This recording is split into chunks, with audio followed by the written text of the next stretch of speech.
Hey, deadly listeners, welcome to the Entrepreneurial podcast, a show that helps you gain better understanding of Indigenous entrepreneurship and answer all your related questions. I'm your host, Dean Foley, Indigenous entrepreneur with over 5 years experience in the field. In today's episode, we'll hear from Melody about building Indigenous entrepreneurial ecosystem, which she spoke about at the First Nations Economic Forum recently. Kamathu, good morning, everybody. My name is Melody Lewis. I am Mohave Tewa and Hopi, raised on the Fort Mojave Indian Reservation, which is one of 22 tribal nations in Arizona. I am the founder for Indigenous Community Collaborative, the co-founder for Cahokia Social Tech and Art Space, and most recently, the founder for Response Productions. So today, I'm going to talk about building Indigenous entrepreneurial ecosystems. So I'm going to start by talking a little bit about Indigenous CC. So we are a social enterprise dedicated to revitalizing the Indigenous perspective, and we create Indigenous inclusive workforce development and educational strategies. So I always start out with the story. I began a little bit talking about myself and my journey and how that has informed my work. So if you look up here at the bottom left, I'm going to talk a little bit about my community. So again, raised on the Fort Mojave Indian Reservation along the Colorado River. We come from a rural community that spans across 3 different states, so Arizona, California, and Nevada. Now, when I was in my community, I didn't realize this until I left, but I was surrounded by my family, my relatives, and just this like safe community that allowed for me to be with my family. So anyway, basically, I was able to make decisions based on my family and my community. So we were a collectivist type of way of thinking.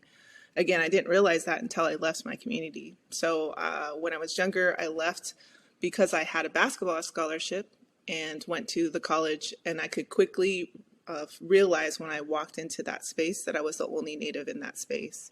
So I was very aware, very self-aware. And then fast forward to today as a business owner and as an entrepreneur, that's still the same experience. I could walk into a space and immediately know that I'm the only Native. What that goes to say is that, all these feelings that I had when I was feeling like lonely or feeling like I just need to go home, it didn't matter what happened back in my community. If I didn't have money, I would just up and leave, just because it was so impactful for what was happening in my family and my community that I would just not consider what was happening in my present situation, because my family and my community were always the number one thing. Now, that's why we created Indigenous CC. Again, I didn't know that those things were called collectivist worldview. I didn't know that the value systems really truly informs my decisions. And so we try to do programming that teaches younger kids that understanding. What are these terms, and what are these things that are happening to us that will impact our decisions? And so that's what Indigenous CC does. That's what Indigenous inclusive means.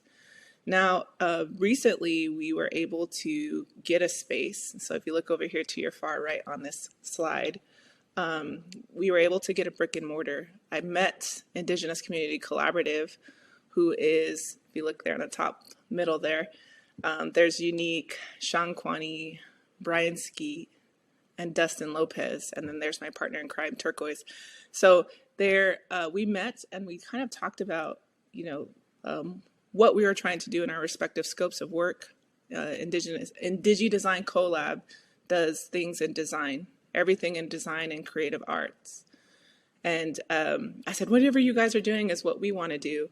But what they're ultimately trying to do is increase Indigenous narratives and reclaim like how design is done in their scope of work.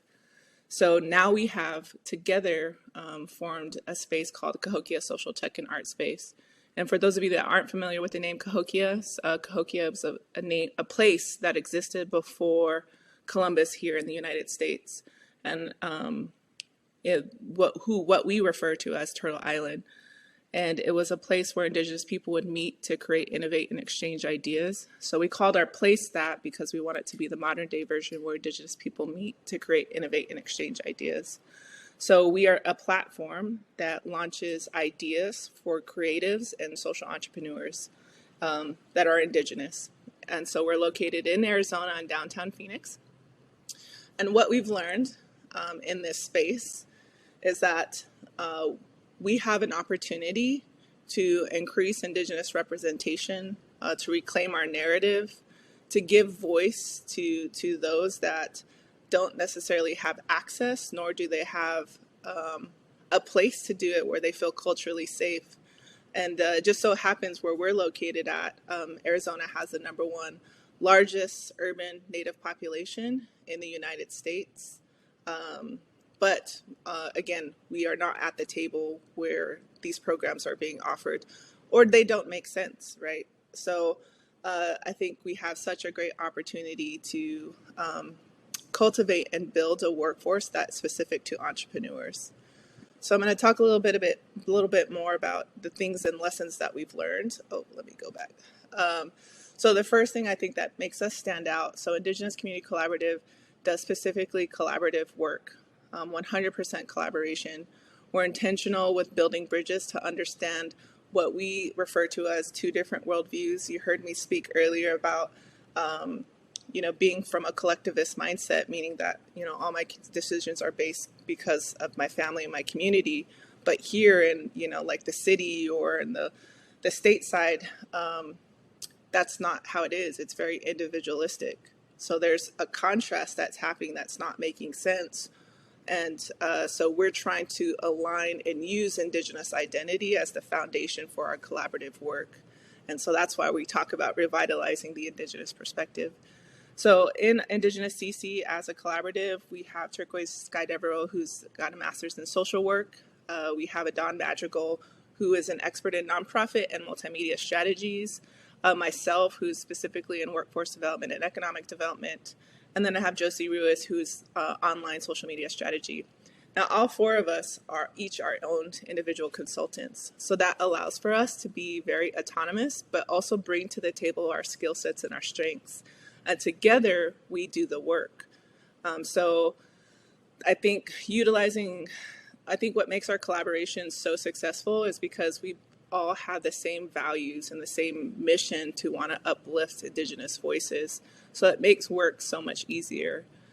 Doing this work with Design Collab, Unique and everybody that was telling you about for Cahokia, it's also the same. We all have the same outlook and the mission and the vision to want to uplift and increase the representation of Indigenous designers and creatives. So in the middle there at Cahokia, that's essentially what we're doing. What we're trying to do is convene, give a platform to launch ideas. And so we're convening entrepreneurs and creatives to build a community so we could, foster that generational impact. I think we've become so successful at Cahokia. When we first started, we thought that we would have to recruit. And it's like, okay, we're going to have 15 slots and we're going to have to recruit and let's think about how we're going to do that. But we immediately filled those slots in the first 2 weeks that we had to add another level. And so we've been open for a year now. And today we currently have 20 members and about 50 ambassadors, all Indigenous creatives and social entrepreneurs. And then lastly, again, both of these, outlooks for Indigenous CC and Cahokia, again, we have this common mission to activate space, invest in our Indigenous communities so we could build multiple entrepreneurs for years to come. So we do all of this learning and teaching in the space through immersive learning. So, again, we're just bringing along our community. You heard me talk about how each of us individually have our own strengths and skill sets. And so that's what we're coming together and, again, contributing our skill sets and our strengths, but we're also sharing our experiences and sharing our knowledge, which in turn is an immersive way of doing it. We're sharing our knowledge and trying to build others so they could learn from us. And so that's why we call it immersive incubator. And I think the final takeaways that I'll put here is that, how to best serve Indigenous communities is when you're considering any type of program or any type of initiative or outreach, make sure that it is 100% culturally inclusive. Or, I mean, at the most that it could be, right? And really trying to understand this difference of an Indigenous worldview versus Westernized worldview, and leading with culture to create that bridge for translation.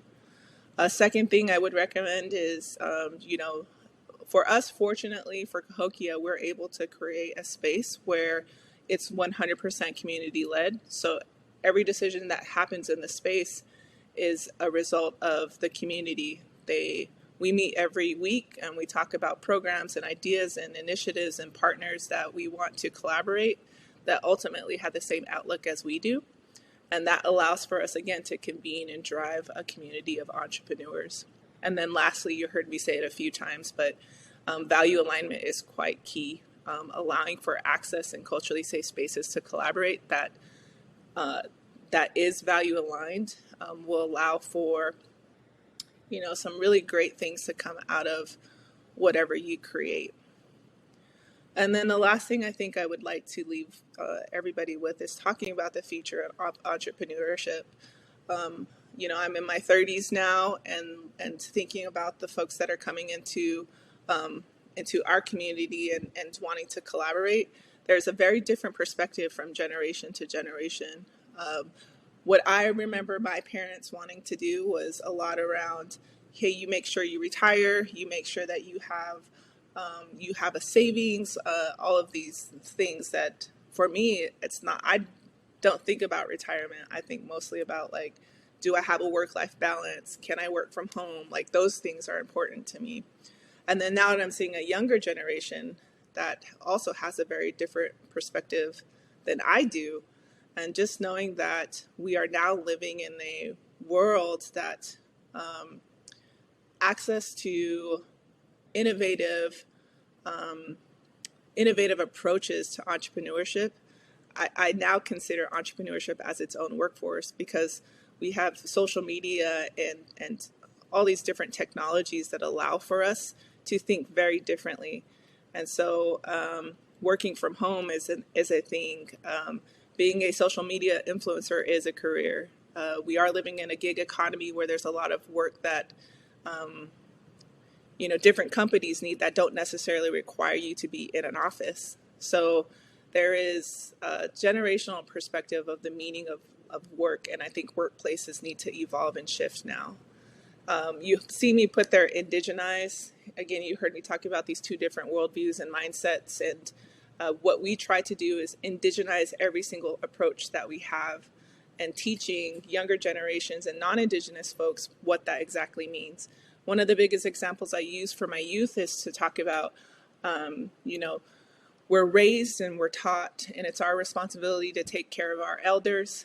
You'll be chopping wood, you'll be cleaning their house, you'll be feeding them. And I said, but in this world, here in the city, they call that volunteerism. So you put that on your resume. And so that's kind of an example I give for indigenizing things. And then, last thing to think about, I think about rural communities. I come from a rural community, which doesn't have necessarily the same accesses and resources as somebody in an urban setting. And with rural support, I think just thinking that not all programs and initiatives are a one-size-fits-all for Indigenous communities. Some have very different access to resources, different infrastructure, very different economies. And to think about that whatever you're trying to provide for tribal communities, that varies from one community to the other. But also thinking that, we come from communities that have such great resources and strengths and abilities that we're not ever called to the table, or often called to the table to bring solutions. But I challenge folks to be able to bridge those resources, bridge those economies if the opportunity is available.